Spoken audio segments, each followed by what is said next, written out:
আসসালামু আলাইকুম, সবাই কেমন আছেন? আলহামদুলিল্লাহ, আমরা সবাই ভালো আছি। আমি এই ভিডিওতে যেটা শেয়ার করব সেটা হচ্ছে আমাকে অনেকেই প্রশ্ন করছেন যে আইল্যান্ডে ফার্মেসি জবের অপরচুনিটি কেমন, যে নন ইউ এবং ইউ। সো তাদের জন্য আর কি আমি আমার পেজে পোস্ট অলরেডি দিছি, ওটা আপনার ডিটেলসে দেখে নেবেন কীভাবে কী করতে হবে। আর এখানে শর্টলি আমি কিছু আর কি টপ 10 ফার্মেসি চেন ইন আয়ারল্যান্ডের নাম বলবো। আপনারা এদের সাথেও কমিউনিকেশন করবেন, এরা অনেক সময় স্পন্সর জবের লোক নেয়।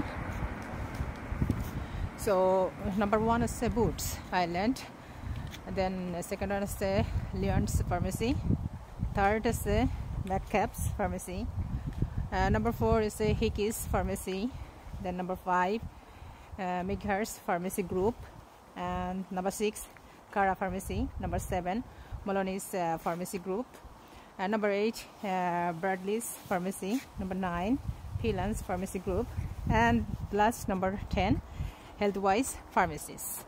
সো এদের ওয়েবসাইটে চেক করবেন, এদের জব অপরচুনিটি অ্যাভেলেবেল থাকে। তাছাড়া এরা বিভিন্ন জব সাইটের সাথেও কমিউনিকেশন করে, পার্টনারশিপ আছে। সো এদের সাথে যোগাযোগ করবেন। আর যদি কারো কোনো প্রশ্ন থাকে অবশ্যই জানাবেন। ভালো থাকবেন। আল্লাহ হাফেজ। আসসালামু আলাইকুম।